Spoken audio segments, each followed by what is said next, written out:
जी अस्सलाम वालेकुम। कैफेट आज के लेक्चर आगाज़ करते हैं। लेक्चर नंबर 1 आज हमारा पहला लेक्चर है और अटेम्प्ट जिसकी हम तैयारी करने जा रहे हैं वो है ऑटम 26। भाई मार्कर देखिएगा ये दूसरा हो ऑटम 26, ठीक है। और इसमें एक्सपेक्टेड आपको पता है कि जो पेपर है हमारे वो थोड़े से अर्ली होंगे, यानी मिड ऑफ अगस्त में एक्सपेक्टेड है। तो थोड़ा सा हमारी प्लानिंग इस सेशन की चेंज है, ठीक है। चेंज इन द सेंस के आपको कुछ जल्दी फ्री कर दिया जाएगा इस सेशन में, और उसका पर्पस ये होगा क्योंकि आपके पेपर भी जल्दी होने। तो ऑटम 26 लेक्चर नंबर 1 कैफेट। आज के लेक्चर के दो हिस्से होंगे। नंबर 1 ओरिएंटेशन, यानी ओरिएंटेशन में क्या होगा, कुछ टीचर का इंट्रोडक्शन होगा, कुछ सब्जेक्ट का इंट्रोडक्शन होगा, और फिर इसके बाद हम पहला कंसेप्ट ऑडिट का डिस्कस करेंगे, origin and advantages of audit. यानी ऑडिट क्या है, ऑडिट की जरूरत क्यों पेश आई, ओरिजिन क्या था इसका, मतलब इजाद कहां से हुआ, ये जरूरत कहां से पेश आई इसके, और एडवांटेजेस ऑफ ऑडिट, ऑडिट के क्या फायदे हैं। पहले हम चलते हैं ओरिएंटेशन की तरफ। ओरिएंटेशन में अमूमी तौर पे दो चीज़ों का इंट्रोडक्शन होता है। एक इंट्रोडक्शन होता है जज़ाकल्लाह टीचर का, और एक इंट्रोडक्शन होता है सब्जेक्ट का, ठीक है। पहले टीचर का इंट्रोडक्शन ब्रीफली। मेरा नाम मोहम्मद आसिफ है, आपका पूरा कोर्स मैं खुद आपको पढ़ाऊंगा, सारे कंसेप्ट्स। और क्वालिफाइड चार्टर्ड अकाउंटेंट काफ़ी साल हो गए, 15 16 17 साल हो गए लगभग, वगैरह वगैरह वगैरह। सब्जेक्ट का इंट्रोडक्शन ज़्यादा अहम है। सब्जेक्ट का इंट्रोडक्शन क्या है, इसका आपने इसकी नेचर को खास तौर पे समझना है, ठीक है। सबसे पहले जो उन्होंने पॉइंट लिखा है वो क्या लिखा है कि अकाउंटिंग और ऑडिट का डिफरेंस क्या है, ये आपने समझना है, ठीक है। और खास तौर पे इनमें अकाउंटिंग और ऑडिट में जो क्वेश्चन को अटेम्प्ट करने का डिफरेंस है, ये आपने खास तौर पे समझ। अगर आप मुझसे पूछना सर आज के लेक्चर में सबसे अहम चीज क्या है, आज के लेक्चर में, ये तो आपको पता होगा कि लेक्चर जो हमारे लगभग कोई 1.5 घंटे के, सवा घंटे 1.5 घंटे के लगभग होता है लेक्चर की ड्यूरेशन। तो लेक्चर में हर चीज अहम नहीं होती, मतलब वैसे पूरा लेक्चर अहम होता है, लेकिन कुछ चीजें ज्यादा अहम होती हैं। जैसे फर्ज कीजिए कोई 20-25 मिनट के कंसेप्ट ऐसे होंगे ज्यादा अहम, और बाकी जो लगभग 1 घंटे के कंसेप्ट होते हैं ना, वो उन्हीं मेन कंसेप्ट को एक्सप्लेन करने, एक्सप्लेनेशन होती है। जो कोर कंसेप्ट होते हैं वो कम होते हैं। तो अगर आप आज मुझसे पूछे ना सर आज के लेक्चर का मगज क्या है, आज के लेक्चर का कोर कंसेप्ट क्या है, सबसे अहम चीज, तो वो मैं कहूंगा अकाउंटिंग और ऑडिट में फर्क जानना आपके लिए सबसे अहम है आज के लेक्चर, क्योंकि ये वो कंसेप्ट है जो थ्रू आउट द सेशन आपने यूज करना है, ठीक है जी। भाई क्या फर्क है अकाउंटिंग में और ऑडिट में, सुन लीजिएगा, समझने क्या लगे हम ये समझने जा रहे हैं कि अकाउंट ऑडिट की नेचर क्या है। सब्जेक्ट पढ़ना है ना, तो उससे पहले उसका मिजाज जानना जरूरी होता है। तो मैं आपको ऑडिट का मिजाज बताने जा रहा हूं।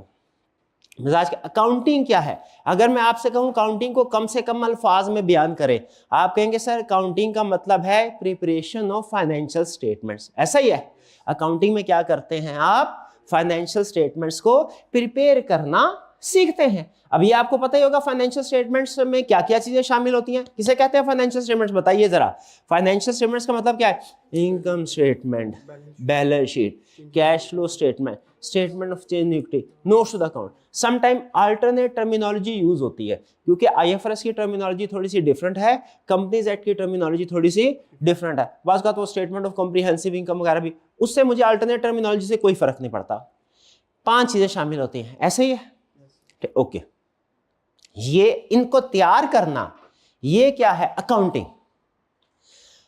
ऑडिट में क्या करते हैं, इसको वेरीफाई करते हैं।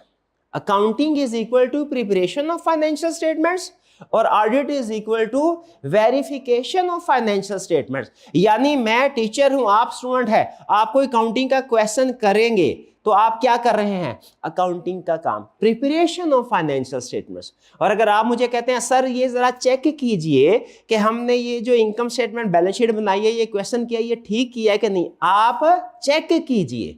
तो मैं जब उसको चेक करूंगा कि आपने क्वेश्चन ठीक किया कि नहीं, तो मैं क्या कर रहा हूँ, मैं उसको वेरीफाई कर रहा हूँ। टेक्निकली स्पीकिंग मैं ऑडिट कर रहा हूँगा आपके क्वेश्चन का, आपकी बनाई हुई फाइनेंशियल स्टेटमेंट्स का। तो आज के बाद अगर आपसे कोई पूछे भैया ऑडिट किस चीज का नाम है, तो आपने क्या कहना है? ऑडिट क्या है? Verification of financial statements. तो ये डिफरेंस है पहला अकाउंटिंग और ऑडिट का। ठीक है, हम क्या करने, हम इस सेशन में क्या करने जा रहे हैं? हम ऑडिट को समझने जा रहे हैं, ऑडिट क्या होता है। ठीक है, इजी रहिएगा, हमारा मकसद क्या? ऑडिट को समझना। ओके, आगे चलते हैं। भाई नेचर तो हमें समझ आ गई, अकाउंटिंग मतलब preparation of financial statements, audit मतलब वेरिफिकेशन ऑफ फाइनेंशियल स्टेटमेंट्स। अच्छा, अटेम्प्टिंग क्वेश्चन अटेम्प्ट करने में क्या फर्क है इनका?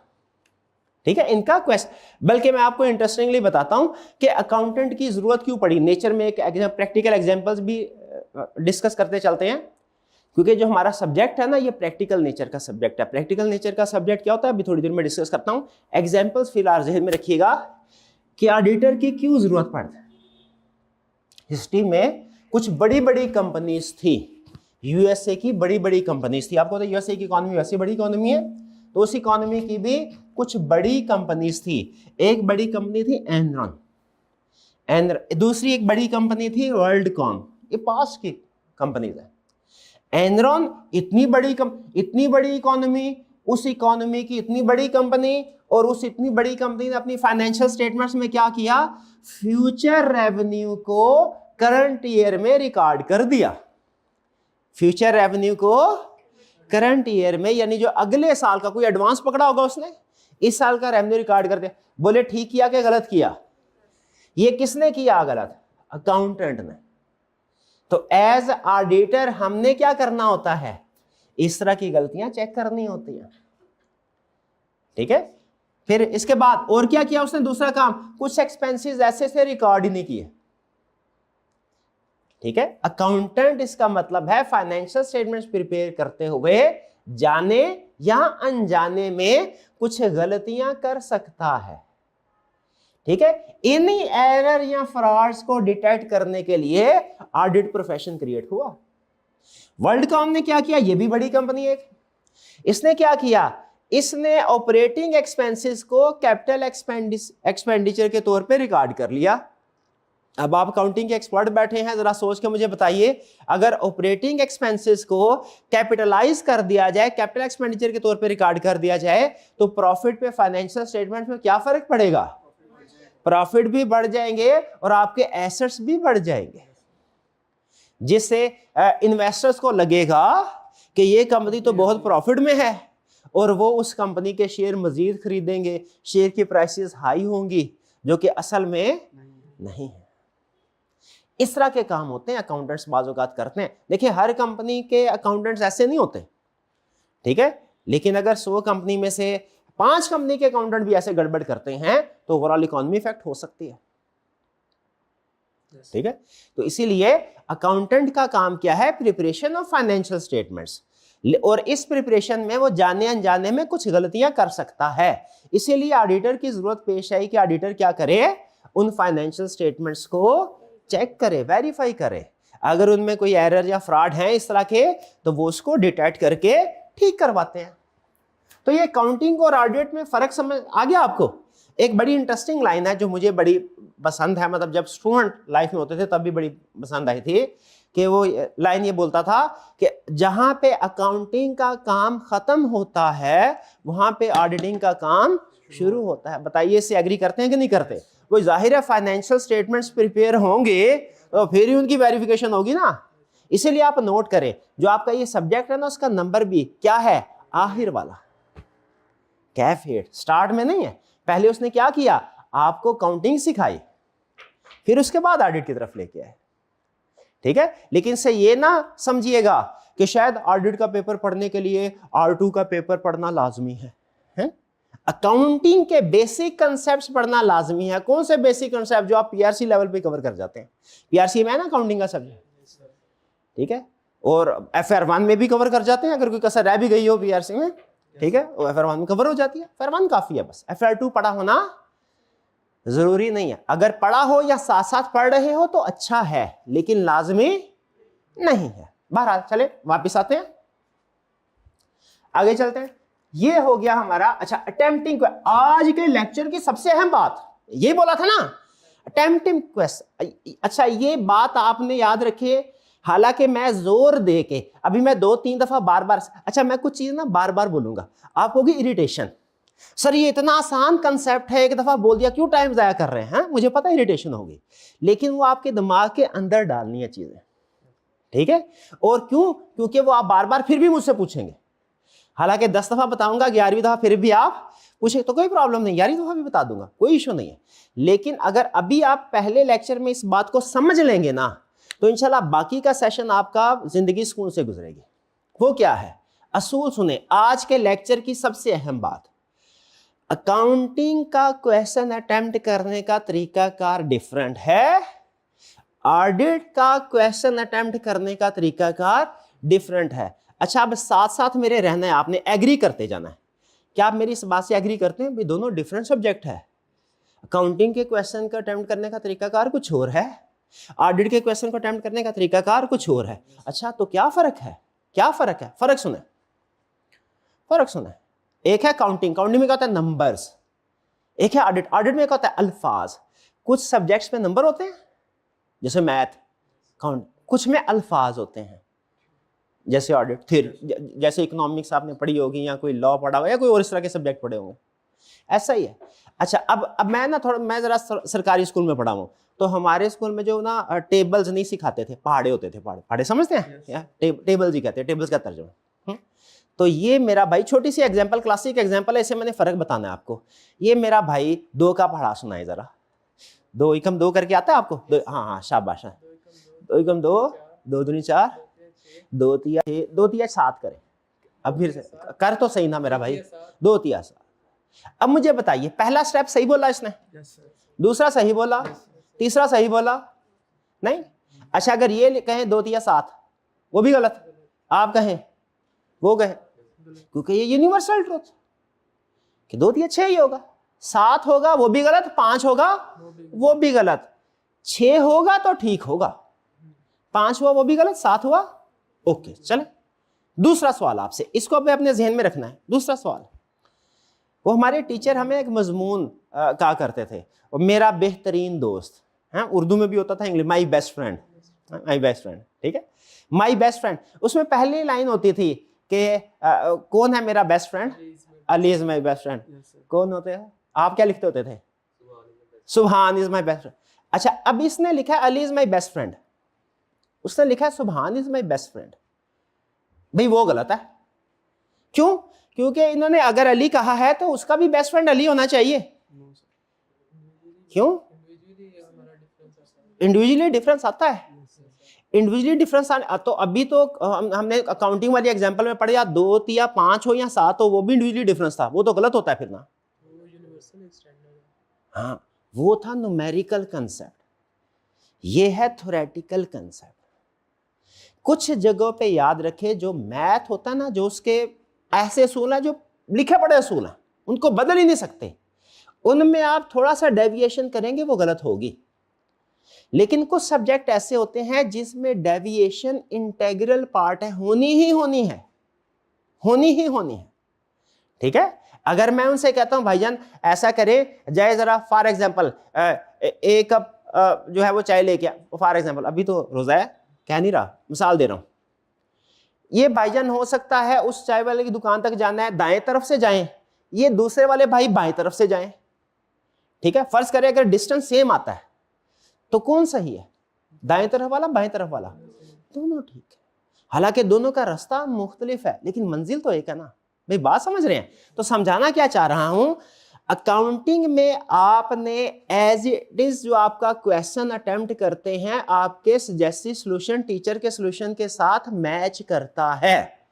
आप हर स्टेप को मैच करते हैं, फिर आगे जाते हैं। एक स्टेप भी डिफरेंट होता है, वहीं पे रुक के सोचते हैं फर्क क्या है, क्या गलती है, और जो फर्क होता है वो मामूली तौर पे कोई ना कोई गलती ही होती है। लेकिन जो थ्योरेटिकल सब्जेक्ट्स होते हैं ना, जैसे हमारा ऑडिट का सब्जेक्ट है, इसमें जब आपको कोई क्वेश्चन अटेम्प्ट करने के लिए दिया जाएगा, याद रखिए उसमें कोई यूनिवर्सल ट्रूथ नहीं है कि भाई ये चीज है तो सिर्फ ऐसे ही काम हो सकता है और किसी दूसरे तरीके से हो ही नहीं सकता। नहीं, एक काम को करने के बहुत से तरीके होते हैं।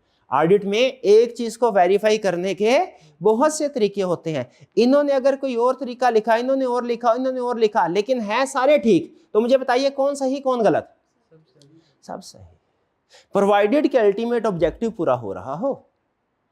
तो अब बस सम अप कर रहा हूं अपनी बात को, वो क्या कर रहा हूं, अकाउंटिंग कर करके आप लोगों का, अब माइंड ना कीजिएगा, है माइंड ना कीजिएगा, आप लोगों का माइंडसेट ऐसा बन चुका होता है कि अगर हमारा सॉल्यूशन टीचर के या बुक के सॉल्यूशन के साथ मैच किया तो ठीक है, वरना गलत है। इसी कंसेप्ट को आप ऑडिट में भी लेके आते हैं।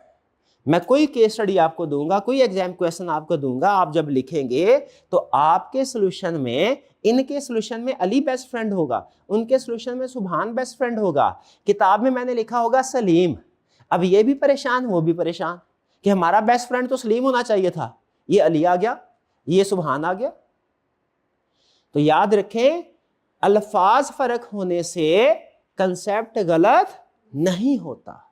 आप जब ऑडिट में क्वेश्चंस करेंगे, ये लाजमी है, क्या है, लाजमी है कि आपने जो सॉल्यूशन किया होगा वो और जो बुक में सॉल्यूशन होगा उसके अल्फाज में फर्क होगा, उसके अल्फाज में फर्क होगा। याद रखें, उसका मतलब ये नहीं है कि वो आपका सॉल्यूशन गलत है।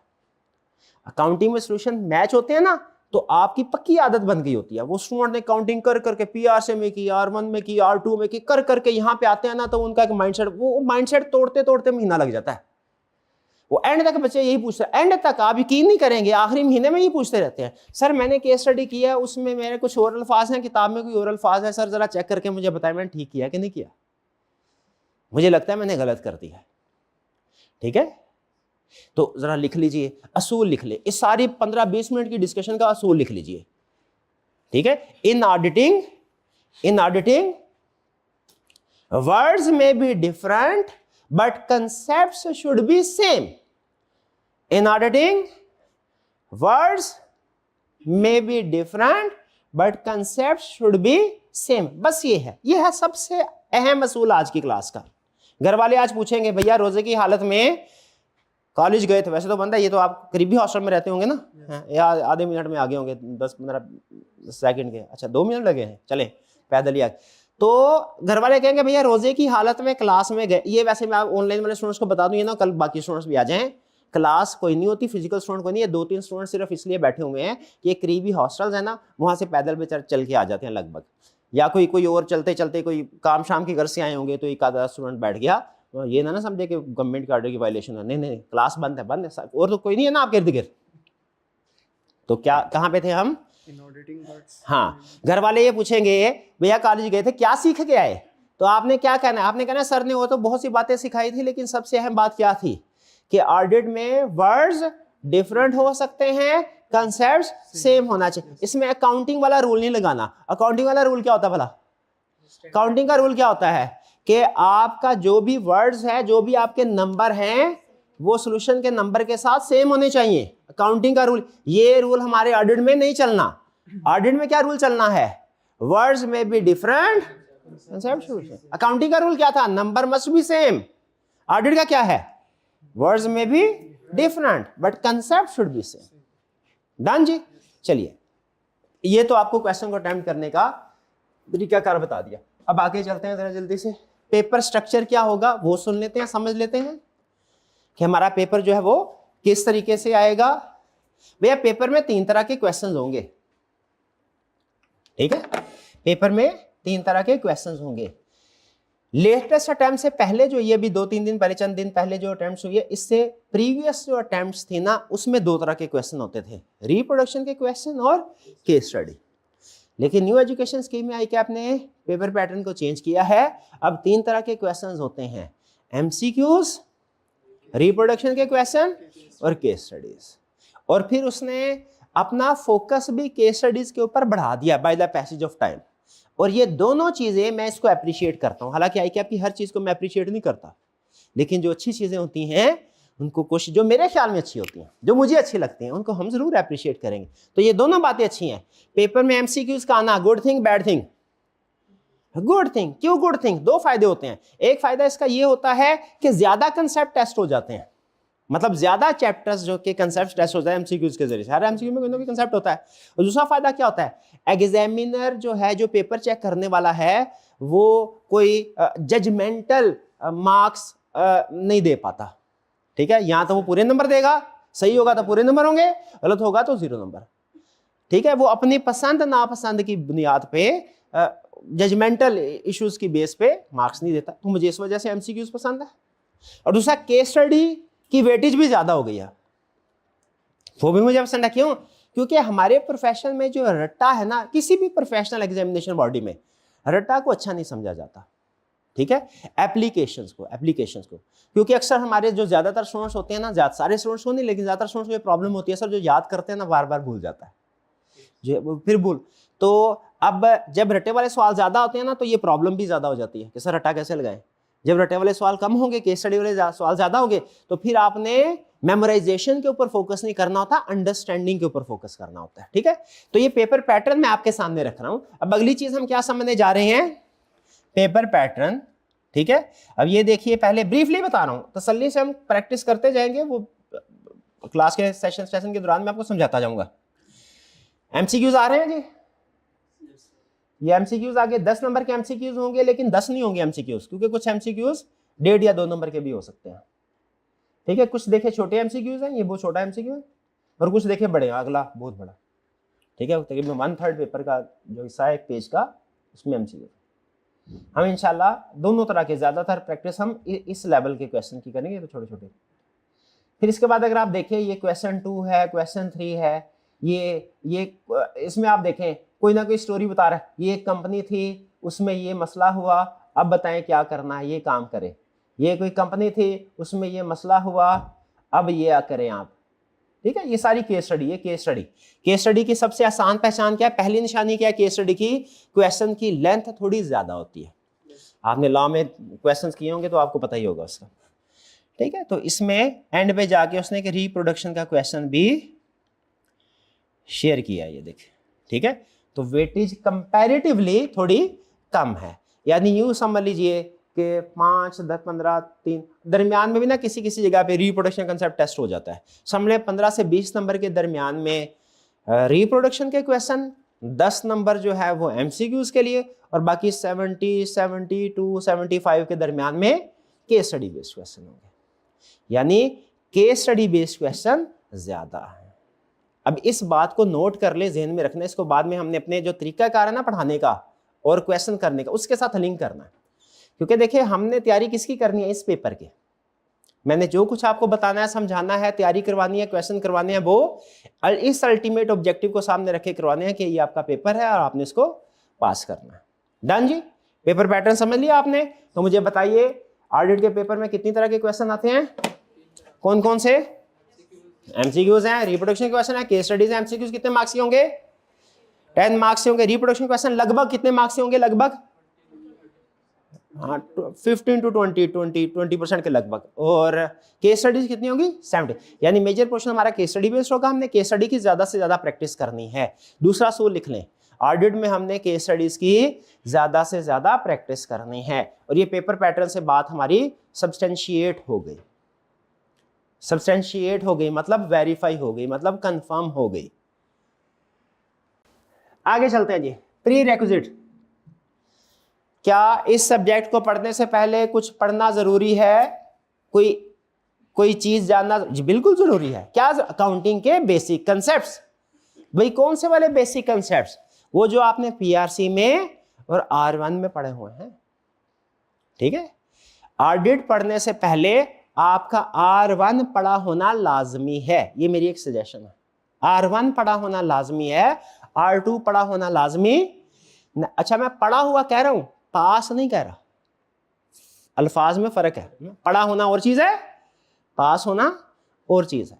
तो ऑडिट का ये पेपर, ऑडिट के कंसेप्ट समझने के लिए R1 पढ़ा होना जरूरी है, पास होना जरूरी नहीं।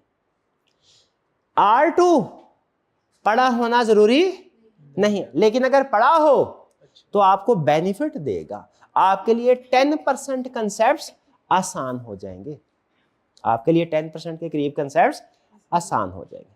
डन जी, प्री रिक्विजिट समझ आ गई? तो मुझे बताइए, अगर कोई स्टूडेंट आपसे दोस्त आपके पूछेगा कि बताओ भैया R2 मैंने नहीं पढ़ा हुआ, क्या मैं R2 पढ़े बगैर ऑडिट पढ़ सकता हूं? क्या बताएंगे उसको? पढ़ सकते हैं। ठीक है, ये डिपेंड करता होता है वैसे आपके टीचर पे। क्या हमारे ऑडिट में याद रखिए, ऑडिट के कंसेप्ट्स भी होते हैं, अकाउंट R2 के कंसेप्ट्स होते हैं। मजे की बात बताऊं आपको, ऑडिट में R2 के कंसेप्ट्स होते हैं, लॉ के कंसेप्ट्स, सी लॉ, कंपनी लॉ के कंसेप्ट्स भी होते हैं। ठीक है, अगर तो आपका टीचर ये जिम्मेदारी लेता है कि मेरे ऑडिट में अगर अकाउंटिंग या लॉ के कंसेप्ट है तो मैं आपको वो भी सिखाऊंगा, तो फिर तो आप R2 पढ़े बगैर ऑडिट पढ़ सकते हैं। लेकिन अगर आपका टीचर कहे नहीं भैया R2 पढ़ के आए हैं, मैं सिर्फ ऑडिट के कंसेप्ट समझाऊंगा, R2 के जो कंसेप्ट ऑडिट में इस्तेमाल हो रहे हैं वो कंसेप्ट मैं नहीं पढ़ाऊंगा, तो फिर आप R2 पहले पढ़े R1। ठीक है, यानी इन शॉर्ट ये डिपेंड करता है टीचर पे। अगर वो टीचर आपको R2 के कंसेप्ट सिखाएगा ऑडिट में तो फिर आप पढ़ सकते हैं, वरना नहीं। डन, आगे चलते हैं। प्री रिक्विजिट भी हो गए। नेक्स्ट क्या है, most common reason of failure. Average student के फेलियर होने की सबसे कॉमन, गेस करें आपके ख्याल में क्या रीजन होगी? शाबाश, केस स्टडी की रिटन प्रैक्टिस ना करना। केस स्टडी की,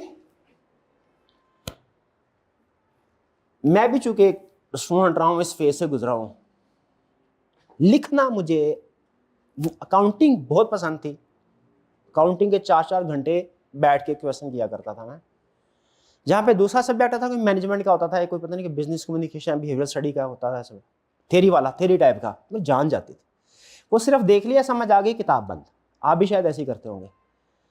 अच्छा, अब मैं सच्चा वाकया बताने लगा।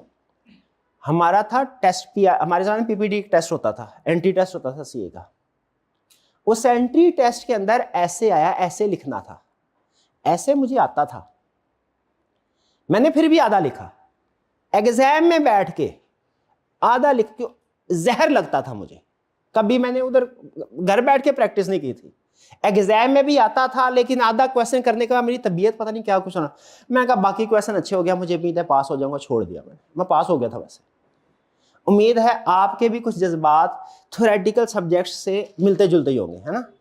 थ्योरी लिखना ना, लेटर लिखना, राइटिंग लिखना, इंग्लिश सारी लिखना, वो जहर लगता। अकाउंटिंग है तो एक क्वेश्चन सही हो जाता है ना, बंदा मोटिवेट होता है मजीद क्वेश्चन करने के लिए, दिल करता है अगला क्वेश्चन भी देखते हैं, अगले क्वेश्चन में क्या है, सही होना शुरू होता है। जब लिखने की बारी आती है हमें कुछ गुड फीलिंग नहीं आती। ऐसा ही है, ये गलती है, ये है सबसे बड़ी रीजन। केस स्टडी की देखें, हमें पसंद हो या ना हो, आई कैप को इससे गर्ज नहीं है। आई कैप चाहता है कि आप में एक स्किल डेवलप हो। ठीक है, आपने प्रैक्टिकली केसेस डिस्कस करने, आपने क्लाइंट्स के साथ जो होंगे, तो क्या आप ड्राफ्टिंग के लिए किसी और को हायर करेंगे? वो भी आपने करना है। तो इसीलिए केस स्टडी की प्रैक्टिस आपसे करवानी है, आपको चाहे पसंद हो या ना हो। आई कैप चाहता है आप में एक स्किल डेवलप हो इस पेपर को पढ़ के, क्या ऑडिट के केस स्टडीज को आप सॉल्व कर सकें। तो स्टूडेंट क्या कहते हैं, सर केस स्टडी पढ़ी है, समझ आ गई है, केस स्टडी पढ़ी है, समझ आ गई है, कर लेंगे सर, बेफिक्र हो जाएगी क्या। ये भाईजान पूरा सेशन 6 महीने जो है वो इन ड्राइव पे आते जाते हैं कॉलेज, हर रोज देखते हैं ड्राइवर जो है वो कैसे गाड़ी चलाता है। 6 महीने बाद इनको गाड़ी आ जाएगी चलाने, क्यों नहीं आएगी?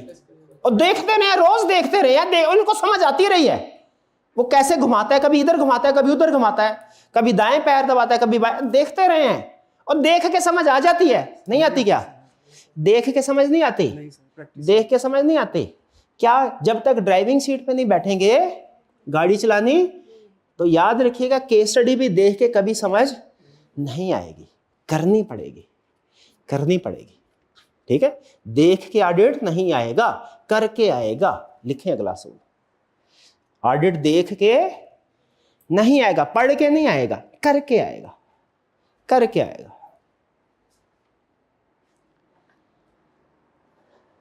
तो मोस्ट कॉमन रीजन समझ आ गई? आगे चलते हैं।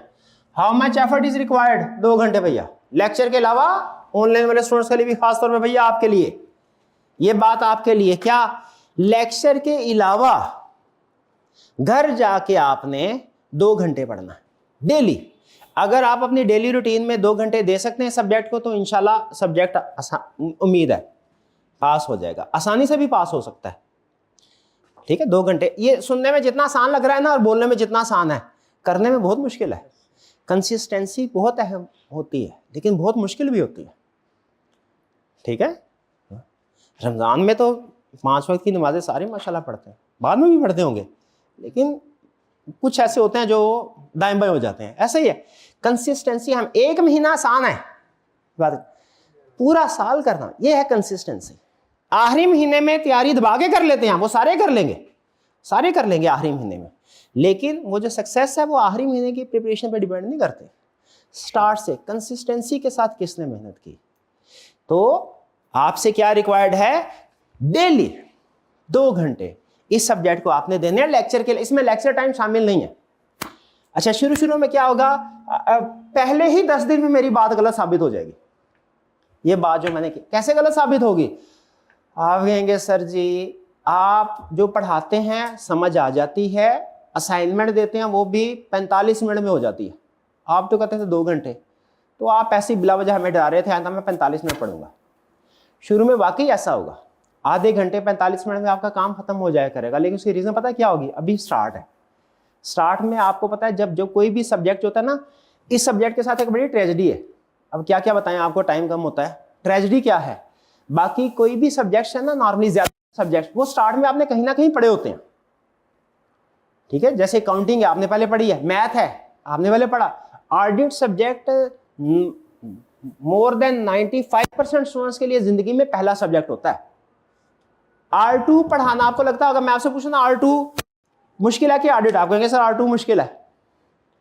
हालांकि R2 जो टीचर पढ़ा रहा है उसकी जिंदगी कम, ये मेरा अपना जाती ख्याल है, जाहिर है डेफिनेटली R2 वाले टीचर इससे डिसएग्री करेंगे, लेकिन उनको मैं ये नहीं कह रहा उनकी जिंदगी आसान है, उनकी भी मुश्किल, लेकिन मैं कह रहा हूं उनको एक प्लस पॉइंट है क्या, R2, क्योंकि R2 में जो कंसेप्ट होने हैं ना वो बच्चे के पास R1 में ऑलरेडी पढ़े हुए हैं।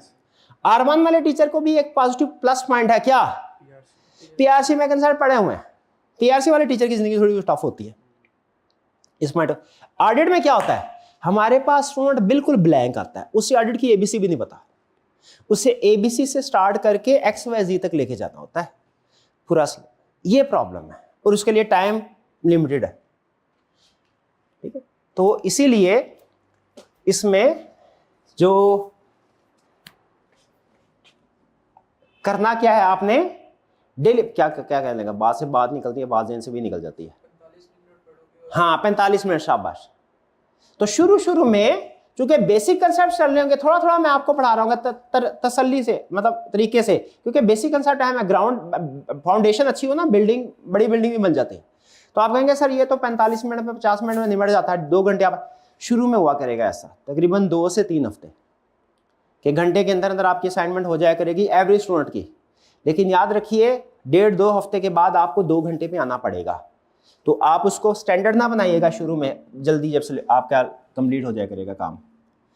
डेडलाइन क्या है हमारा, सिलेबस कंप्लीट। अच्छा ये आपने बार बार नहीं, ये खास तौर पे जैसे ही महीना गुजरता है ना, वो बच्चे पूछना शुरू हो जाते हैं क्या सर सिलेबस कब खत्म होगा। महीने के बाद वो रिजल्ट आया, उससे अगले हफ्ते शुरू हो गया सवाल, क्या सर कितने लेक्चर होंगे, पूछे क्यों, सर मैंने प्लानिंग करनी है सर, प्लानिंग। तो अभी बता रहा हूँ प्लानिंग करने जो करनी है आपने, तकरीबन 90 लेक्चर्स होंगे, 100 लेक्चर्स होते हैं। इस सेशन में थोड़ा सा हमें चूंकि पीछे आगे पेपर, तो टाइम थोड़ा सा कम है, इसीलिए आपने देखा कि हमने क्या किया, फिर लेक्चर की ड्यूरेशन बढ़ा दी है। इस दफा जो लेक्चर होगा वो पहले 1.25 घंटे, अब 1.5 घंटे का होगा। 1.5 घंटा है ना, हाँ। तो वो नंबर ऑफ लेक्चर्स कम हुए, ड्यूरेशन ऑफ लेक्चर बढ़ गई, तो इंशाल्लाह क्वालिटी पे कंप्रोमाइज नहीं, कोशिश करेंगे ना हो, इंशाल्लाह नहीं होगा। डन जी। ये थी चीजें ओरिएंटेशन के हवाले से। कोई ऐसी चीज जो आपके जहन में हो, मैं भूल गया हूं, पूछना चाहते हो जरूर पूछ लीजिए, ये हमारा चेक पॉइंट है। अब ओह स्टडी मटेरियल कौन सा यूज करना, आईकैप की किताब नहीं यूज करनी आपने, आईकैप का स्टडी टेक्स्ट आपको हम बुक देंगे, आपने इंस्ट्रक्टर की बुक यूज करनी है। ये वही मार्कर आ गया फिर से, इंस्ट्रक्टर बुक यूज करनी है, ये लिखा हुआ मैंने इंस्ट्रक्टर, पढ़ा नहीं जा रहा होगा आपको, लेकिन इंस्ट्रक्टर की बुक यूज करनी है, ठीक है।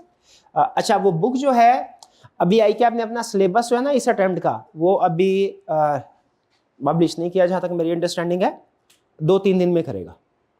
तो पहला चैप्टर आपको नोट्स की शक्ल में मिलेगा जब सिलेबस आईकैप कंफर्म कर देगा, जो कि मेरा ख्याल है मोस्ट चेंजेस हो भी सकती हैं, code of ethics expected MA भी हो, कभी कंफर्म नहीं है। बहरहाल जैसे ही ICAP का सिलेबस आता है तो सिलेबस के मुताबिक बुक को रिवाइज करके चैप्टर 2 से फिर आपको बुक दी जाएगी, लेकिन चैप्टर 1 क्या होगा आपका नोट्स में चलेगा। ठीक है, तो ICAP की बुक जो है वो हाँ, जब आप एक चैप्टर कंप्लीट कर लें उसके बाद ये कंफर्म करना चाहें कि भैया ICAP के कंसेप्ट्स कवर हो गए, फिर पढ़ सकते हैं, यानी रीचेक करने के लिए कि कंसेप्ट पूरे हो गए कि नहीं। लेकिन पहले आपने टीचर के मटेरियल यूज करना है, उसके बाद to be on safe side आप पढ़ना चाहें जरूर पढ़ें, मैं रोकता नहीं हूं, जरूरत नहीं है लेकिन मैं मना भी नहीं कर रहा। पढ़ना चाहें तो पढ़ सकते हैं ICAP की बुक को, लेकिन कब पढ़ना है, जब हमारा चैप्टर कंप्लीट हो जाएगा उसके बाद, उससे पहले नहीं पढ़ना। और कोई क्वेश्चन? चलिए अब चलते हैं हम अपने ऑडिट के कंसेप्ट्स की तरफ।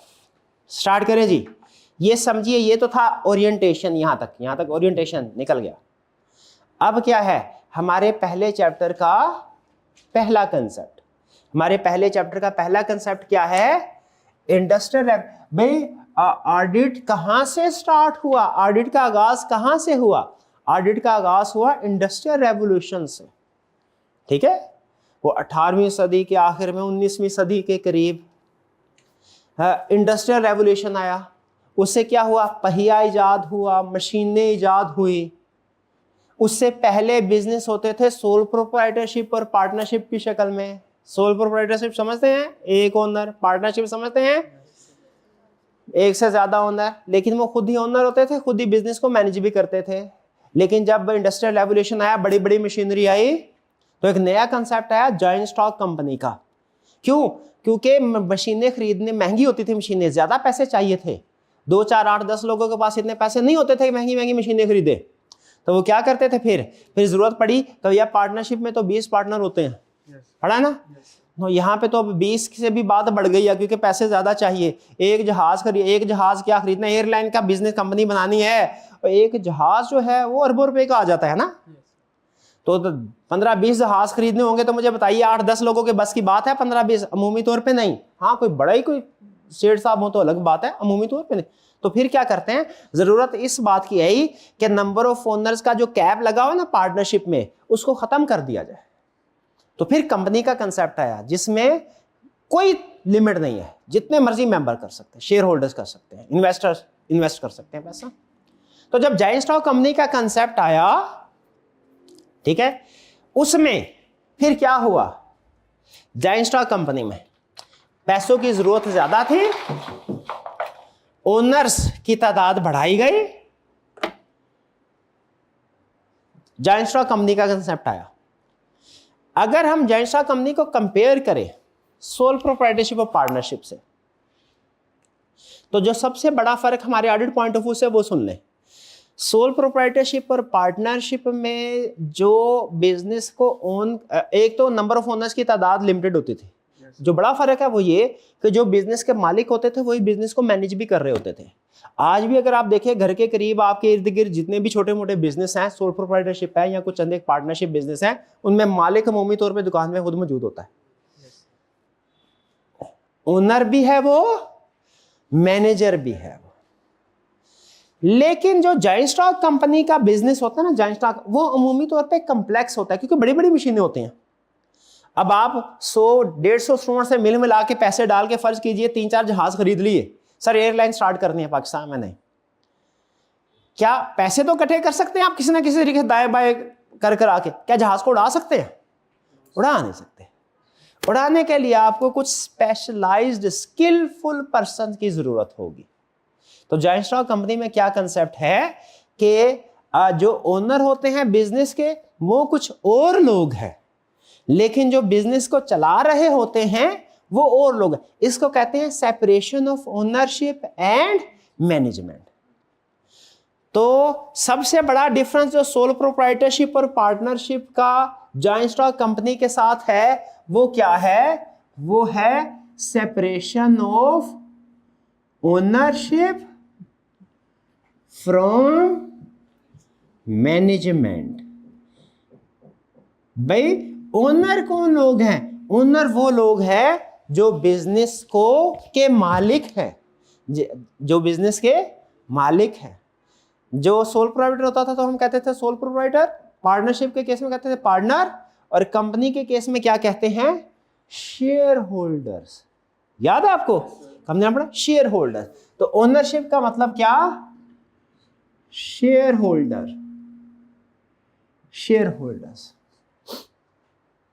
और जो कंपनी को मैनेज करते हैं वो कौन लोग होते हैं, उन्हें हम कंपनी लॉ की लैंग्वेज में कहते हैं डायरेक्टर्स।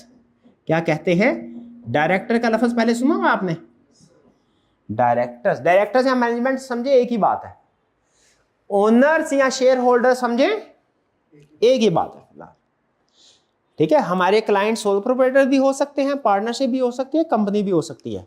ज्यादातर क्लाइंट कंपनी के होंगे, क्योंकि आप जब सीए क्वालिफाई करके कहीं पे सीएफओ की पोजीशन पे जाके काम कर रहे होंगे, वो मोस्ट प्रोबेबली क्या कंपनी होगी। हो सकता है आपका अपना बिजनेस हो, सोल प्रोप्राइटर, वो भी हो सकता है पार्टनर, लेकिन मोस्ट प्रोबेबली इंटरेक्शन हमारा कंपनी, इसलिए मैं कंपनी के टर्म यूज कर रहा हूं।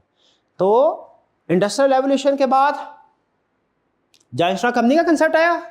जॉइंट स्टॉक कंपनी कैसे डिफरेंट है अदर फॉर्म ऑफ बिजनेस से, इसमें ओनर्स डिफरेंट है, डिफरेंट। क्यों डिफरेंस है ये, क्यों डिफरेंस है, क्योंकि ओनर्स वो लोग हैं जिनके पास पैसा है, स्किल नहीं है, और मैनेजमेंट या डायरेक्टर्स वो लोग हैं जिनके पास स्किल है, पैसा नहीं। कभी कभार ऐसे होता है, खुशकिस्मत अल्लाह ताला जिसे चाहे नवाजे, उसके पास पैसा भी होता है, उसके पास स्किल भी है। ठीक है, बड़े अमीर होते हैं लेकिन वो कहते हैं मैं एमबीबीएस करके मरीजों की खिदमत करूंगा। वो हो सकता है स्पेशलिस्ट पर्सन भी हो, उसके पास पैसे भी हो। अगर ऐसा पर्सन खुद का हॉस्पिटल बना ले तो वो ओनर भी होगा, मैनेजमेंट। लेकिन ऐसा बहुत कम होता है, सब बहुत। अगर कोई ऐसा पर्सन हो, उसे बचपन से ही पायलट बनने का शौक हो, है जद्दी पुश्ती अमीर, सेठ साहब का बेटा, खरबपति है, पायलट बनने का शौक है, बन भी गया, वो अपनी एयरलाइन भी स्टैब्लिश कर सकता है, खुद जहाज उड़ा भी सकता है।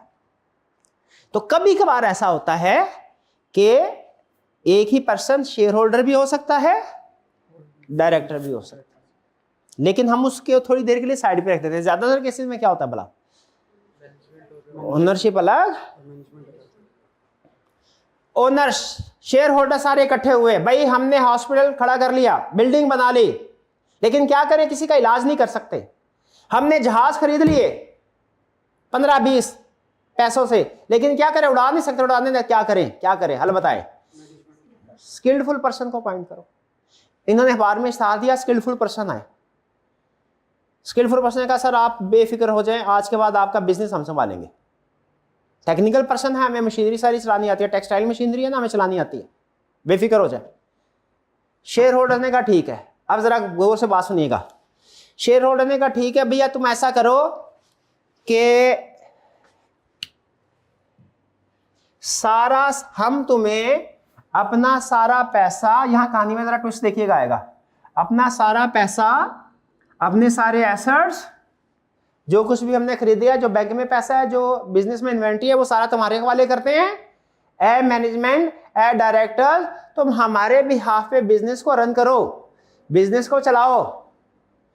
हम तुम्हारे रोजमर्रा के कामों में दखल अंदाजी नहीं करेंगे कि ये क्यों कर रहे, वो क्यों कर रहे, क्योंकि हम एक्सपर्ट ही नहीं है। लेकिन तुमने एक काम करना है, अपने किए का हिसाब किताब रखना है, अपने किए का। हम साल के बाद आएंगे, अभी हम सारी चीजें तुम्हें दे रहे हैं, अभी हम सारी चीजें तुम्हें, हम साल के बाद आएंगे, साल के बाद तुमने हमें इन सारी चीजों का हिसाब किताब देना है। साल के बाद तुमने हमें इन सारी चीजों का हिसाब किताब देना है। ठीक है जी। तो ये हिसाब किताब अगर देंगे, मैं बताइए हिसाब किताब देना चाहिए कि नहीं देना चाहिए? देना चाहिए। किस शक्ल में देंगे? फाइनेंशियल स्टेटमेंट्स की शक्ल। तो ये साल के बाद फाइनेंशियल स्टेटमेंट्स प्रिपेयर करते हैं। मैनेजमेंट कौन करती है? Financial statement. बिजनेस को चला कौन रहा है? मालिक कौन है? Share holder. चला कौन रहा है? डायरेक्टर्स, क्योंकि टेक्निकल लोग हैं। अच्छा, सारा साल क्या शेयर होल्डर कैमरा के जरिए से, वीडियो कैमरा से घर बैठ के निगरानी कर रहे हैं काम सही का, ऐसा हो रहा है क्या? नहीं। तो फिर शेयर होल्डर को कैसे पता चलेगा सारा साल सही काम किया कि गलत किया? फाइनेंशियल स्टेटमेंट्स प्रिपेयर करके देंगे। अगर उस फाइनेंशियल स्टेटमेंट में प्रॉफिट हुआ तो इनको पता चल जाएगा, यस है। अगर लॉस हुआ तो काम सही नहीं किया, फिर इनको निकाल के नए लोगों को मौका देंगे। डन जी, ये कहानी समझ आ गई, ये दो पार्टी समझ आ गई। अब अगर मैं आपसे कहूं इन दोनों पार्टी का रिलेशनशिप बताइए, क्या बताइए? इन दोनों पार्टीज का रिलेशनशिप बताइए। तो इन दोनों पार्टी के रिलेशनशिप को हम 3 अल्फाज में एक्सप्लेन कर सकते हैं। इन दोनों पार्टीज के रिलेशनशिप को हम कौन कौन से थे? Stewardship, agency, accountability. इन दोनों पार्टीज के रिलेशनशिप को 3 अल्फाज में एक्सप्लेन कर सकते हैं। किन 3 अल्फाज में? स्टीवर्डशिप, एजेंसी और अकाउंटेबिलिटी। देखिएगा रेड कलर नजर आ रहा है लिखा हुआ कैमरा में, ऑनलाइन वाले बच्चे को प्रॉब्लम तो नहीं होगी? ओके। स्टीवर्डशिप का मतलब क्या है? अमानतदार। इन दोनों के दरमियान में क्या ताल्लुक है? 3 ताल्लुक हैं भाई। शेयर होल्डर्स और डायरेक्टर्स के दरमियान में क्या ताल्लुक है? 3 ताल्लुक है। पहला ताल्लुक क्या है? स्टीवर्डशिप का, इमानत का, कि इनमें कोई पर्सन अमानतदार है दूसरे का। बताइए कौन अमानतदार है? डायरेक्टर्स। डायरेक्टर्स केयर टेकर हैं, मैनेज कर रहे हैं किनके? ओनर्स के एसेट्स को। तो मुझे बताइए सिंपल क्वेश्चन, ताकि पता चलता है स्टीवर्डशिप का कंसेप्ट आपको पता है। क्या डायरेक्टर को ये एसेट्स, किसी के पास कोई अमानत हो तो उसे वे कैसे इस्तेमाल करनी चाहिए? अपने पर्सनल इंटरेस्ट में यूज करना चाहिए कि शेयर होल्डर के इंटरेस्ट में? शेयर होल्डर के इंटरेस्ट में। अब आपको याद होगा वो लॉ में आप पढ़ते थे कंपनी लॉ में, फिड्यूशियरी बिहेवियर, फिड्यूशियरी ड्यूटी, कि अगर डायरेक्टर्स ने अपने फायदे में इसको इस्तेमाल किया ना तो वो गलत है और वो डिस्क्वालीफाई भी हो जाता है। तो ये स्टीवर्डशिप समझ आ गया, इनका आपस में क्या ताल्लुक? स्टीवर्ड। दूसरा क्या? एजेंसी। एजेंसी का मतलब क्या? इन दोनों में एजेंसी रिलेशनशिप है, एक प्रिंसिपल है एक एजेंट है। ये भी लॉ में पढ़ा था, वो चैप्टर 10 होता था लॉ का, एजेंसी रिलेशनशिप। तो बताइए अगर कंसेप्ट समझ आ रहा है, कौन प्रिंसिपल है और कौन एजेंट है? Directors. Director must act in accordance with instructions given by share holder. उनके एसेट्स को भी उनके भले के लिए इस्तेमाल करना है और उनके इंस्ट्रक्शंस को भी फॉलो करना। मतलब इंस्ट्रक्शन बड़ी बड़ी इंस्ट्रक्शन, डिटेल की नहीं, डिटेल तो इंस्ट्रक्शन दे नहीं सकते, टेक्निकल लोग नहीं है। बड़ी बड़ी ये ना हो वो कहे एयरलाइन है का बिजनेस है, वो 2-3 जहाज बेच के बिटकॉइन खरीद ले, कि ये प्राइस बढ़ेगी ना तो इधर ज्यादा अच्छा मार्जिन मिल जाएगा, वो पता चले डाउन हो गया। आजकल डाउन जा रही है ना मार्केट बिटकॉइन की। तो ऐसा ये क्या है? इंस्ट्रक्शंस के अगेंस्ट काम नहीं करना। समझ रहे? तीसरा ताल्लुक है अकाउंटेबिलिटी का। कौन किसको अकाउंटेबल है? डायरेक्टर्स अकाउंटेबल है शेयर होल्डर को। किस चीज के अकाउंटेबल है? सारा हिसाब किताब देने के। और वो ये अकाउंटेबिलिटी कैसे पूरी करते हैं भला? फाइनेंशियल स्टेटमेंट्स प्रिपेयर करने से। बताइए रिलेशनशिप समझ आ गया? शेयर होल्डर, अगर आपसे कोई पूछे बताओ शेयर होल्डर और डायरेक्टर्स में क्या रिलेशनशिप है, आप कहेंगे 3 रिलेशनशिप है। 3 अल्फाज बोलने आपने बस, वो बंदा उधर समझ जाएगा आप ऑडिट के एक्सपर्ट है, गुरु हैं आप ऑडिट के। क्या 3 अल्फाज बोलेंगे? स्टीवर्डशिप और अकाउंटेबिलिटी। शाबाश। चलिए आगे चलते हैं। अच्छा अब यहां पे अगर आप इजाजत दें कहानी को आगे बढ़ाएं, इधर आने लगा एक ट्विस्ट, आने लगा एक मसला। ठीक है, जैसे मूवीज में होता है ना, मूवी में एक ट्विस्ट अच्छी वाली कोई जिंदगी गुजर रही होती है कुछ गरीब किसानों की, उसमें एक विलन आता है। अब ये विलन आने लगा है, लेकिन इसके बाद एक हीरो भी आएगा। पहले कौन आता है भला? विलन। विलन की एंट्री होने लगी ऐसा। डायरेक्टर्स या मैनेजमेंट जो थे ना, ये सारा साल इन्होंने मेहनत की, लेकिन आपको पता है बाज़ औक़ात बिजनेस में नुकसान भी हो जाते, जैसे कोरोना में। अपना कसूर नहीं है किसी का, नुकसान हो। ठीक है, जैसे कॉलेज ने फिजिकल स्टूडेंट्स का सारा सेटअप किया हुआ, अब गवर्नमेंट के ऑर्डर आ गए, अब ऑनलाइन सेटअप भी करना पड़ा, डबल खर्चा हो गया। अब फिजिकल अरेंजमेंट्स भी हैं, अब किराया जो बिल्डिंग है जो जिसका किराया, वो ये थोड़ी कहेगा भैया किराया ना दो क्योंकि आपकी क्लासेस नहीं हो रही ना, किराया ये वो तो कहेगा भाई किराया दो, वो खर्चा भी हो गया। और आपके LMS के अकाउंट भी बनाना है, तो बाज़ औक़ात ऐसा होता है कि डायरेक्टर का अपना कसूर, बाज़ औक़ात अपना कसूर होता भी है, बाज़ औक़ात नहीं भी होता, बिजनेस को नुकसान हो जाता है। अब जब फर्ज कीजिए सारा साल काम इन्होंने ठीक किया या 2 नंबर पे की, एंड में बैठे हो परेशान है, भाई अगले महीने मीटिंग होनी है, शेयर होल्डर को क्या बोलते थे उसको लाभ में, एजीएम बोलते थे ना, हाँ एजीएम होनी है, annual general meeting share holders की। उसमें डायरेक्टर्स बैठेंगे, सॉरी शेयर होल्डर्स बैठेंगे, हमने फाइनेंशियल स्टेटमेंट प्रेजेंट करनी है, उधर तो लॉस आया होगा। अब ये डर रहे हैं डायरेक्टर्स, क्या कर रहे हैं, डर रहे हैं 2 रीजन की वजह से। अगर तो प्रॉफिट हुआ फिर तो मसला कोई नहीं, अगर लॉस है तो 2। नंबर 1 उनको प्रेशर है, डर है, एक डर है एक लालच है। डर क्या है, भैया अगर लॉस वाली फाइनेंशियल स्टेटमेंट्स गई ना तो हमें जॉब से निकाल देंगे। एक लालच है क्या, अगर प्रॉफिट वाली गई तो हमें बोनस मिलेगा। तो अब मैनेजमेंट ने बैठ के फिर एक बात सोची बहुत ही खतरनाक, क्या मैनेजमेंट ने कहा, तरीका वारदात सुनिएगा। मैनेजमेंट ने कहा, डायरेक्टर्स ने कहा, क्या शेयर होल्डर टेक्निकल पर्सन है? जवाब आया नहीं। क्या इनको फाइनेंशियल स्टेटमेंट्स बनानी आती हैं? नहीं। क्या इनको इम्पेयरमेंट का पता है? नहीं। रीवैल्यूएशन सरप्लस का ट्रीटमेंट पता है? नहीं। डेफर्ड टैक्स का पता है? नहीं। IFRS 15 रेवेन्यू आता है? नहीं। तो फिर इसका मतलब ये हुआ इनको तो कुछ पता ही नहीं है, मासूम लोग हैं ये, हम स्किलफुल पर्सन हैं, हम फाइनेंशियल स्टेटमेंट्स में ऐसे चक्कर चलाते हैं कि प्रॉफिट ज्यादा से ज्यादा हो जाए। क्या करते हैं, फाइनेंशियल स्टेटमेंट्स में ऐसे चक्कर चलाते हैं कि एक्सपेंसेस और लायबिलिटीज कम से कम हो जाएं और एसेट्स और इनकम ज्यादा से ज्यादा हो जाए।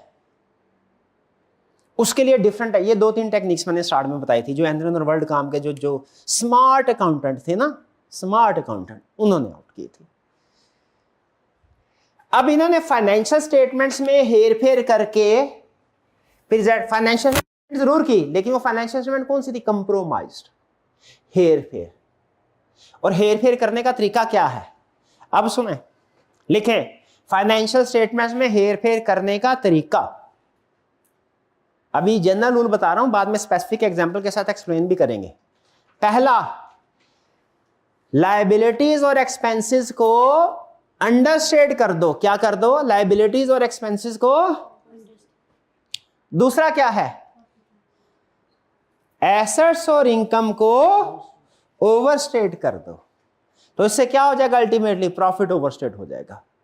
तो ये प्रॉफिट को ओवरस्टेट कर करके देते रहे, ओनर बेचारे जो है वो परेशान, क्योंकि यार मुनाफा भी हो रहा है लेकिन डिविडेंड नहीं मिल रहा, मुनाफा भी हो रहा है लेकिन डिविडेंड नहीं मिल रहा। ऐसा ही होता है ना, फिर जब 2 नंबरिया करके प्रॉफिट शो करवाया हो, कहां से डिविडेंड मिलना है, वो तो नंबर गेम है सारे।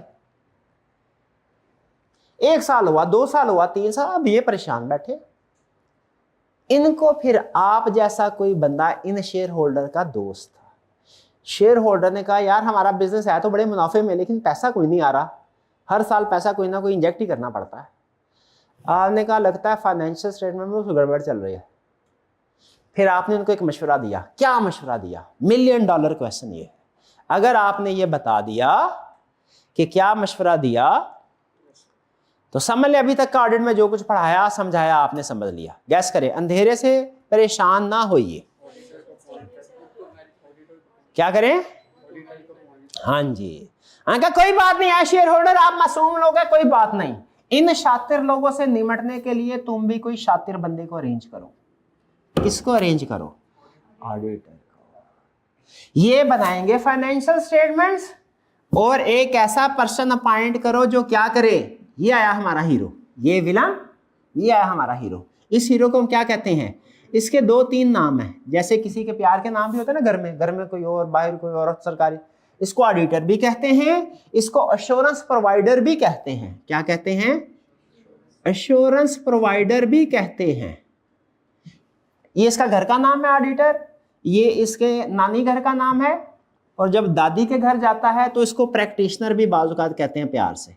ये 2-3 नाम है एक ही पर्सन के, ऑडिटर, अश्योरेंस प्रोवाइडर, प्रैक्टिशनर। उनका जी इसको अपॉइंट करो, है शेयर होल्डर, इसको अपॉइंट करो। शेयर होल्डर ने कहा ये ऑडिटर क्या करेगा? इन्होंने कहा ये जो मैनेजमेंट ने फाइनेंशियल स्टेटमेंट्स बनाई हुई है, ये फाइनेंशियल स्टेटमेंट अब मैनेजमेंट डायरेक्टली आपको नहीं देगी, पहले ऑडिटर को देंगी ये financial statements. Auditor in financial statements को वेरीफाई करके आपको एक रिपोर्ट देगा। उस रिपोर्ट में क्या लिखा होगा? उस रिपोर्ट में ओपिनियन होगा, कंक्लूजन होगा ऑडिटर का, क्या कि फाइनेंशियल स्टेटमेंट्स ठीक हैं या फाइनेंशियल स्टेटमेंट ठीक नहीं है। और इस ऑडिटर की रिपोर्ट के बाद फाइनेंशियल स्टेटमेंट शेयर होल्डर्स के पास जाएंगी। अब बताइए यहां पे दो रास्ते हैं, दो ऑप्शन, आपने बताना है कौन सी ऑप्शन बेहतर है। Option number 1, management financial statement directly share holder को भेजे, ये ठीक। या ऑप्शन नंबर 2, पहले ऑडिटर्स को वेरीफाई करके ऑडिट रिपोर्ट बनाए और फिर शेयर होल्डर्स के पास फाइनेंशियल स्टेटमेंट पहुंचे। कौन सी बेहतर है? विदाउट ऑडिट रिपोर्ट के with audit report? With audit report. इससे क्रेडिबिलिटी बढ़ जाती है। इससे क्या होता है? क्रेडिबिलिटी बढ़ जाती है। तो मुझे बताइए अब ये सारा चक्कर समझ आया आपको? नहीं समझ आया? नहीं आया? नहीं आया? 2-3 सवाल पूछूंगा फिर यकीन करूंगा आपको समझ आया कि नहीं आया। सबसे पहली चीज मुझे बताइए, एक ऑडिट में कितनी पार्टीज हैं? 3। कौन कौन से? मैनेजमेंट की क्या रिस्पॉन्सिबिलिटी है? प्रिपेयर करना, शाबाश। ऑडिटर की क्या रिस्पॉन्सिबिलिटी है? फाइनेंशियल स्टेटमेंट को चेक करना। बताइए मैनेजमेंट को किसने अपॉइंट करना है? ऑडिटर को किसने अपॉइंट करना है? क्या ऑडिटर को मैनेजमेंट अपॉइंट करे? अभी आपसे जजमेंटल सवाल है, क्यों नहीं? वो फिर मिल जाएंगे उसके साथ। इसीलिए कहते हैं इस ऑडिटर में एक बाकी खसूसियात हो या ना हो, ये सुबह लेट उठता हो कोई प्रॉब्लम नहीं है, ये क्लास में लेट आ कोई प्रॉब्लम नहीं है, असाइनमेंट अगर कभी करता है कभी नहीं करता, ऑडिट पॉइंट ऑफ व्यू से कोई प्रॉब्लम नहीं है, पास होने में प्रॉब्लम है। ठीक है? हमें इसमें वैसे तो सारी अच्छी बातें होनी चाहिए, लेकिन सबसे अहम बात एक होनी चाहिए, क्या? इंडिपेंडेंट हो। Auditor must be independent. इसके साथ खास तौर पे लिख ले, और कोई इसमें बात अच्छी हो या ना हो, एक बात ऑडिटर में लाजमी अच्छी होनी चाहिए, क्या? इसका टाइम पे ऑफिस में आना जरूरी है कि इंडिपेंडेंट होना जरूरी है? इंडिपेंडेंट होना जरूरी है। इसका तजर्बेकार होना जरूरी है कि इंडिपेंडेंट होना ज्यादा जरूरी है? इंडिपेंडेंट होना ज्यादा जरूरी है। इसके पास गाड़ी या मोटरसाइकिल होना ज्यादा जरूरी है कि इंडिपेंडेंट होना ज्यादा जरूरी है? इंडिपेंडेंट होना ज्यादा जरूरी है। समझ रहे हैं? ठीक है, ये भी हो। तो अब चूंकि ऑडिट करने के बाद शेयर होल्डर्स बड़े खुश, क्यों खुश? कि अब फाइनेंशियल स्टेटमेंट गड़बड़ अगर करती, अव्वल तो मैनेजमेंट करती नहीं है, अगर करती भी है तो उनको पता चल जाता है। इन्होंने तो शेयर होल्डर ने ऑडिटर की तारीफें करना शुरू कर दी। आहिस्ता आहिस्ता गवर्नमेंट के कानों तक भी ये बात पहुंची कि ये एक बंदा है ऑडिटर। जब फाइनेंशियल स्टेटमेंट इससे चेक करके शेयर होल्डर को भिजवाई जाती है ना, तो वो true and fair view present कर रही होती है। क्या कर रही होती है? अगर ऑडिट के बगैर फाइनेंशियल स्टेटमेंट शेयर होल्डर तक पहुंचाएं, वो बेस्ट व्यू प्रेजेंट करती हैं। बेस्ट व्यू का मतलब क्या है? कि ज्यादा से ज्यादा प्रॉफिट दिखाओ। बेस्ट व्यू का मतलब क्या है? मैनेजमेंट तो यही चाहेगी फाइनेंशियल स्टेटमेंट का बेस्ट व्यू जाए शेयर होल्डर को। ऑडिटर क्या चाहता है? True and fair. Best view का मतलब क्या है? लॉस है तो प्रॉफिट दिखाया जाए, प्रॉफिट है तो ज्यादा से ज्यादा दिखाओ, यह है best view. True and fair view का मतलब क्या है? जो लॉस है तो लॉस,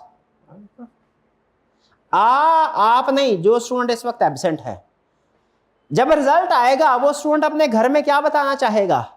बेस्ट व्यू के true and fair view? Best view. Bias हो सकता है ना, गलत बयानी कर सकता है। और टीचर क्या चाहता है कि वालिदैन को क्या पता चले? True and fair view. कि बच्चा पास है तो पता चले पास, नहीं पास तो पता चले नहीं पास। फर्क समझे? ये होता है कन्फ्लिक्ट ऑफ इंटरेस्ट। बहरहाल, तो जब गवर्नमेंट ने ये कहा अच्छा ये तो फाइनेंशियल स्टेटमेंट्स का ट्रू एंड फेयर व्यू को कंफर्म करता है, ये तो बड़ा अच्छा काम करता है, गवर्नमेंट ने असूल बना दिया। पाकिस्तान में भी असूल है और दुनिया की ज्यादातर कंट्रीज में ये असूल है। क्या असूल है कि हर बड़ी कंपनी जब तक फाइनेंशियल स्टेटमेंट्स का ऑडिट नहीं करवाएगी, फाइनेंशियल स्टेटमेंट शेयर होल्डर को नहीं भिजवाएगी। फाइनेंशियल स्टेटमेंट शेयर होल्डर को तभी भिजवाई जाएंगी जब उनका ऑडिट पूरा हो जाए, यानी audit is required by law. Law ने रिक्वायर कर दिया बड़ी बड़ी कंपनीज के केस में, हर केस में नहीं। किस केस में क्या क्या रिक्वायर किया? ऑडिट करवाया जाए। तो जो चीज रिक्वायर्ड बाय लॉ हो उसे क्या बोलते हैं? Statutory requirement. और जो चीज रिक्वायर्ड बाय लॉ नहीं है उसे क्या बोलते हैं? Non statutory. पाकिस्तान में बड़ी बड़ी कंपनीज का ऑडिट रिक्वायर्ड है कि नहीं? लॉ पढ़ा हुआ है ना आपने? जरा सोचिए, किसी चैप्टर में ये पढ़ा था कि ऑडिट, चैप्टर 10 भी याद है, शाबाश। उसे क्या बोलते हैं? Statutory audit. लेकिन कुछ कंपनीज का ऑडिट रिक्वायर्ड नहीं भी था यार। क्या था वो? पेड अप कैपिटल 1 मिलियन से कम है, या सोल प्रोप्राइटरशिप है उसका भी रिक्वायर्ड नहीं है, पार्टनरशिप है उसका भी, एनजीओ वगैरह का भी नॉर्मली रिक्वायर्ड नहीं। तो जब कि जिस ऑर्गेनाइजेशन का, जिस बिजनेस का ऑडिट रिक्वायर्ड नहीं है उसे क्या बोलेंगे? Non statutory. जिसका ऑडिट रिक्वायर्ड है उसे क्या बोलेंगे? अब आपसे आखिरी सवाल 5 मिनट का, उसके बाद लेक्चर खत्म। स्टैट्यूटरी ऑडिट समझ आ गया किसको बोलते हैं? नॉन स्टैट्यूटरी समझ आ गया किसको बोलते हैं? बताइए, एक सोल प्रोप्राइटरशिप या पार्टनरशिप जिसके लिए ऑडिट करवाना रिक्वायर्ड नहीं है, वो अगर ऑडिट करवाए तो उसे क्या कहेंगे? स्टैट्यूटरी ऑडिट या नॉन स्टैट्यूटरी? Non statutory. वो ऑडिट क्यों करवाएगी? क्या फायदे हैं ऑडिट करवाने के? उससे परफॉर्मेंस चेक हो जाएगी, शाबाश। फाइनेंशियल स्टेटमेंट्स की क्रेडिबिलिटी बढ़ जाएगी, शाबाश। और फायदे बताएं, और फायदे। किताब में क्या लिखा है? गोली मारे। और फायदे बताएं क्या? हाँ, मैनेजमेंट काम अगर ठीक नहीं कर रही तो वो चीजें सामने आ जाती है। मैनेजमेंट का जो इंटरनल सिस्टम कैसा चल रहा है, अगर उसमें कोई वीकनेस है वो सामने आ जाती है। इंटरनल सिस्टम समझते हैं? इंटरनल कंट्रोल से काम करने का तरीकाकार, ठीक है? ठीक है, काम करने का तरीका, ठीक है। जैसे अगर हमारी क्लास टाइम पे स्टार्ट हो, टाइम पे खत्म हो, आप कहेंगे इंटरनल सिस्टम इस कॉलेज का बहुत अच्छा है, ठीक है। और अगर वीकली टेस्ट हो, अगर वीकली टेस्ट ना हो तो आप क्या कहेंगे? इंटरनल सिस्टम इस कॉलेज का अच्छा। तो जब ऑडिटर आगे फाइनेंशियल स्टेटमेंट को चेक करता है तो वो इक्का दुक्का दूसरी चीजों में भी उसकी नजर पड़ जाती है, तो इंटरनल कंट्रोल सिस्टम भी इंप्रूव होता है। वो देखेगा, कहेगा सर ये देखे ये चीज गलत हो रही है, इसको ठीक कर लें। तो फाइनेंशियल स्टेटमेंट्स भी तो चेक करता ही करता है। फाइनेंशियल स्टेटमेंट्स के अलावा जो मैनेजमेंट का इंटरनल पॉलिसी एंड प्रोसीजर होते हैं उसके बारे में भी सजेशन दे देता है, उसके बारे में भी सजेशन दे देता है। और भी फायदा होता है क्या? लोन लेने में आसानी हो। बैंक के पास जाए ना लोन लेने के लिए, सैलरीड पर्सन बैंक के पास लोन लेने के लिए जाए, बैंक एक चीज मांगता है, सैलरी स्लिप। लेकिन अगर कोई बिजनेस बैंक से लोन लेने के लिए जाए, गैस करे बैंक क्या मांगता है? फाइनेंशियल स्टेटमेंट्स नहीं, ऑडिटेड फाइनेंशियल स्टेटमेंट्स, ऑडिट हुई हो। ये भी फायदा होता है लोन लेने देने में भी, बिजनेस एक्वायर करने में भी, सेल परचेज में भी फायदा होता है। प्रैक्टिकल एग्जांपल भी हमारी साथ साथ चलेंगी, लेकिन याद रखिएगा प्रैक्टिकल एग्जांपल, अब टाइम कम है वरना मैं मजीद एक्सप्लेन करता। प्रैक्टिकल एग्जांपल सिलेबस के अंदर रह के चलेंगी। मैं कोई सीफैब लेवल या प्योर प्रैक्टिकल एग्जांपल आपको शेयर नहीं करूंगा, वरना मैं प्रैक्टिकल एग्जांपल शेयर आपको, सर क्या कमाल की एग्जांपल दिया सर ने क्लास में, केस स्टडी मजा ही आ गया, लेकिन कुछ समझ नहीं आई, सवाल नहीं हो रहा। तो एक प्रैक्टिस होती है प्योर, एक होती है सिलेबस के अंदर रहते हुए। तो मैं जो केस, जैसे ये जो मैंने आपके साथ 2 चीजें, इनमें और भी फ्रॉड थे बड़े, लेकिन वो हमारे सिलेबस में नहीं है, वो मैं आपके साथ डिस्कस करना जरूरी नहीं। अगर मैं करूंगा भी तो वो सिलेबस से हट जाऊंगा, ठीक है। तो सिलेबस के अंदर रहते हुए, तो इस सिलेबस के अंदर रहते हुए एक और चीज, पाकिस्तान में जब ये परवेज मुशर्रफ साहब की गवर्नमेंट थी, उस वक्त आपको याद है पीटीसीएल को प्राइवेटाइज किया गया था, ठीक है। ये गालिब 2005-6 की बात है। पैसों की जरूरत थी, वो शेख जो थे इत्सलात कंपनी ने बाय किया था, उन्होंने कहा था हम ये कंपनी तब खरीदेंगे जब आप इसका ऑडिट करवाएंगे। हालांकि पीटीसीएल का ऑडिट साल बाद होता था, गवर्नमेंट को पैसे चाहिए थे साल के दौरान में, 7 महीने बाद। गवर्नमेंट इंतजार नहीं कर सकती थी कि 12 महीने पूरे हों, स्टैट्यूटरी ऑडिट हो, वो फाइनेंशियल, एक ऑप्शन ये भी थी। गवर्नमेंट ने कहा हमें तो पैसे अभी के अभी चाहिए। जो फॉरेन एक्वायरर था उसने कहा मैं तो फाइनेंशियल स्टेटमेंट ऑडिटेड जब तक आएंगे नहीं, मैं पैसे दूंगा तो ये तो ऐसे ही होगा, मैं रिस्क ले रहा हूं, नहीं करूंगा। तो फिर एक स्पेशल ऑडिट करवाया गया था। हालांकि नॉर्मल कंपनीज का 12 महीनों बाद ऑडिट होता है, लेकिन चूंकि उसको बेचना था, बायर ने कहा था फाइनेंशियल स्टेटमेंट्स का ऑडिट होगा तो मैं वैल्यू लगाऊंगा, वरना नहीं। तो ये बिजनेस को सेल परचेज करने में भी ऑडिटेड फाइनेंशियल स्टेटमेंट जरूरी होते हैं, ये भी फायदा होता है। फाइनेंशियल स्टेटमेंट की क्रेडिबिलिटी भी बढ़ती है। इंटरनल कंट्रोल सिस्टम, जो मैनेजमेंट का इंटरनल सिस्टम होता है ना, जैसे बिजनेस को कैसे रन करना है, वो भी चेक हो जाता है। मतलब उसके बारे में भी कुछ ना कुछ सजेशन, हालांकि वो अल्टीमेट पर्पस वो नहीं होता। Ultimate purpose internal control system नहीं होता। अल्टीमेट पर्पस क्या होता है? फाइनेंशियल स्टेटमेंट्स, ये अल्टीमेट पर्पस है ये, लेकिन ये वैल्यू एडिशन वैसे हो जाती है। ठीक है, लीगल कंप्लायंस इंश्योर हो जाती है ऑडिट से, क्योंकि ऑडिट करवाना लीगल रिक्वायरमेंट है, तो इसी बहाने लीगल रिक्वायरमेंट भी पूरी हो जाती है। इसके अलावा और भी लीगल रिक्वायरमेंट्स है, वो आपने लॉ पढ़ा हुआ, तो बुक्स ऑफ अकाउंट्स की रिक्वायरमेंट होती थी, कैश का रिकॉर्ड, सेल का रिकॉर्ड, एसेट का रिकॉर्ड, लायबिलिटी का रिकॉर्ड। तो जब ऑडिट करवाते हैं तो ये भी पता चल जाता है कि वो बुक्स ऑफ अकाउंट्स वाली रिक्वायरमेंट भी पूरी हो रही है कि नहीं हो रही। बिजनेस डिसीजन में हेल्प होती है, सेल परचेज के बिजनेस डिसीजन में, लोन लेना हो उसमें भी यूजफुल होता है। तो ये है एडवांटेजेस ऑफ ऑडिट। कुछ को समझ आए? क्विक रिकैप करते हैं, आज के लेक्चर में हमने क्या सीखा। आज के लेक्चर में हमने कुछ ओरिएंटेशन में चीजें सीखी। उसमें सबसे अहम चीज ये पेपर का स्ट्रक्चर समझा। 3 तरह के क्वेश्चन खासतौर पे एमसीक्यूज होंगे। अटेम्प्ट क्वेश्चन करना है। सबसे अहम चीज क्या? Words may be different but concept should be same. ये सीखा था हमने।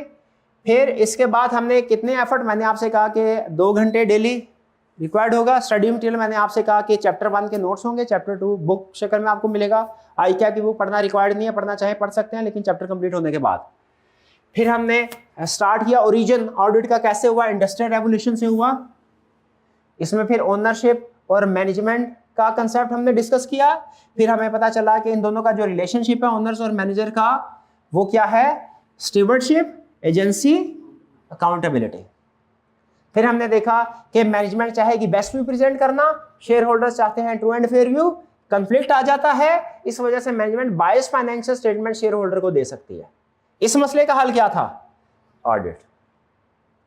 ऑडिटर के लिए सबसे अहम चीज क्या होना जरूरी है? इंडिपेंडेंट। इंडिपेंडेंट का मतलब क्या है? कि उसका मैनेजमेंट के साथ या शेयर होल्डर के साथ कोई डायरेक्ट रिलेशनशिप ना, इनडायरेक्ट भी ना हो, किसी किस्म का ना हो तो अच्छा। अपॉइंट जरूर करते हैं उसको, लेकिन उसका रिश्तेदार ना हो। अपॉइंट जरूर करेंगे शेयर होल्डर इसको, लेकिन उसके रिश्तेदार नहीं होने चाहिए। और फिर हमने स्टडी किया कि जो रिक्वायर्ड वाला होता है ऑडिट, उसे क्या बोलते हैं? स्टैट्यूटरी। और जो रिक्वायर्ड वाला नहीं होता, नॉन स्टैट्यूटरी। फिर एडवांटेजेस पढ़े। हाँ, मटेरियलिटी का कंसेप्ट है, ये हम फिर कल शेयर करेंगे। ठीक है, मटेरियलिटी मुझे याद करवा दीजिएगा, बट ये एक अहम कंसेप्ट है, मैं जल्दी में नहीं निपटाना चाहता इसको। ठीक है, ये पूरा जानदार कंसेप्ट है, कर। हाँ, एडवांटेजेस क्या है, क्या क्या फायदे हैं?